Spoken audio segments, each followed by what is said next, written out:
Hi, I'm Divakar from PGPM 1921 batch. So this video recording is part of our IEP project.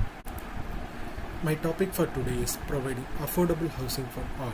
The government of India has estimated that nearly 18.8 million urban households, that is 23% of all households in cities, face a housing shortage in 2000.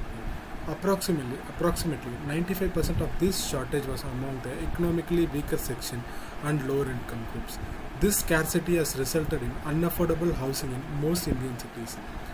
This measure of unaffordability is the price to income ratios, which is the ratio of median apartment prices to median household disposable income in a city.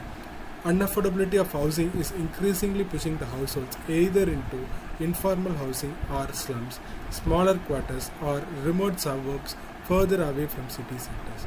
Slums have become an almost permanent part of the landscape of many Indian cities. According to 2012 census, 13.8 million households, or 17% of all urban households, lived in slums. Given the census only counts identified slums, the true extent of informal housing in urban India may be even higher. Rental housing is a critical component of the housing market in cities, since renting is easier than buying a new house for a new migrant. Rental housing also offers greater mobility across and within the cities. Along with the decline in the share of rental housing, another noticeable trend in urban India is the increasing in the houses that has been left vacant. For our case, this phenomenon is prevalent in the stretches of OMR region and ECR. Let us have a quick look on various interventions made by Government of India since independence to provide housing for all. Starting from first 5-year plan, government has subsidized housing schemes for industrial workers as well as economic weaker section and lower income groups. During 60s, state housing boards were created for building and allocating houses. Housing finance was started with the setting up of Housing and Urban Development Corporation in 1970 and the Housing Development Finance Corporation in 1970s. In 7th 5-year plan, the focus of the central government shifted towards mobilizing resources for housing, acquiring and developing land and providing subsidized housing for the poor.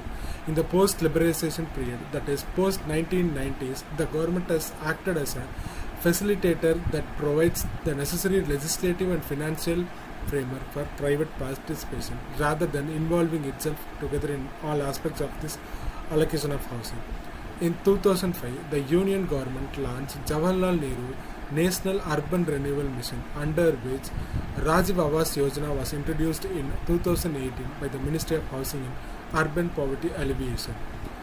This scheme aimed at providing amenities and infrastructure to slums, undertaking some rehabilitation and implementing mechanisms for creation of affordable housing to prevent the growth of slums.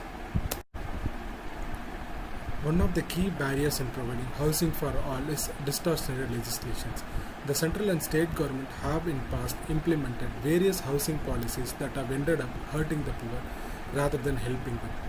Since land is a state subject, central schemes alone will not suffice. It is also important to note that role of government and markets. Policies that mitigate demand and supply distortions to create well-functioning markets are vital in keeping house prices affordable. The government efforts to meet the housing needs of low-income households without enabling well-functioning markets has not only been ineffective but also detrimental. Floor space index rules are implemented to limit the amount of floor area that can be built on a given plot of land. FSI rules are meant to restrict population density in cities by limiting how much floor area can be built. The arguments against relaxing FSI restriction is that this would lead to an increase in cities' populations, which would put additional pressure on already stressed urban infrastructure such as road, water supply, sanitation, waste disposal and public spaces. On the other side, FSI only limits the available living space per person and not the total number of people in the city. FSI has contributed to the pricing price of the housing in cities where they are binding. In addition to strict FSI limits, the government also restricts the maximum height of the buildings in different areas within the cities. Urban growth boundaries are intended to contain the city spatially. They restrict rural to urban land use conversions, effectively limiting the space available for urban growth. This policy was originally designed to prevent urban sprawl as there was a perception that urbanization encroaches on rural land. The price of the land is the biggest component of the housing cost in most major cities. The Reserve Bank of India explicitly prohibits financing for purchasing land in order to discourage land speculation. Therefore, builders must rely on alternative and costlier means of financing. The central bank needs to revisit this policy to ensure adequate credit to the housing sector while putting in safeguards to prevent worsening of NPA problem. More than 65% of all pending civil cases in India are related to land disputes. The transfer of land titles is a systematic problem that also significantly restricts supply of the residential housing in the country. Land registration records are maintained poorly and lack of coordination between different offices, whereas previous transactions are recorded, increases the probability of legal disputes of ownership.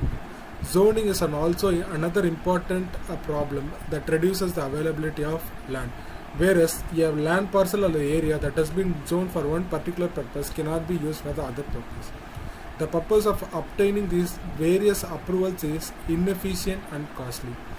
The official and unofficial payments to get approvals for a land registration or a deed transfer constitutes around 20 to 30% of the overall project cost, and this gets passed on to the buyer, thereby increasing the transaction costs.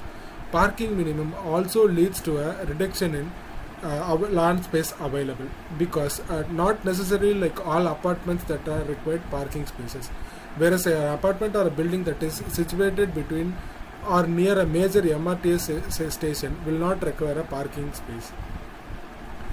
Stamp duty and registration fees are payable to the government for legal recognition of the property. So in case of India, this is the highest among compared to all the other nations.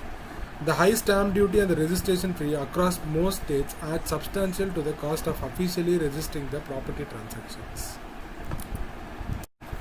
So what should be done? Land use regulations needs to be reformed. FSI limits, that is free space index limits, needs to be increased. Transit oriented development to be encouraged. Landowners who benefit from an increase in the value of their existing properties as a consequence of higher permissible FSI should finance infrastructure investment through higher taxes. All height restrictions on residential construction in city, other than the reasons related to defense or civil aviation, should be removed. Niti Aayog should also commission an independent study to assess the impact of land use regulations on the housing markets. RBI should re-evaluate the implications of restricting formal debt financing for land purchases for residential construction. Stamp duty should be lowered to 1%, which is prevalent across other countries in the world.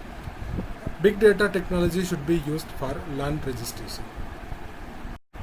By doing so, housing shortage of nearly 3 crore units in rural areas and 1.2 crore units in urban area will be met. This will be a big leap for achieving one of the goal of New India Vision 2020, that is housing for all. Let us all provide a safe living for everyone in India. Thank you.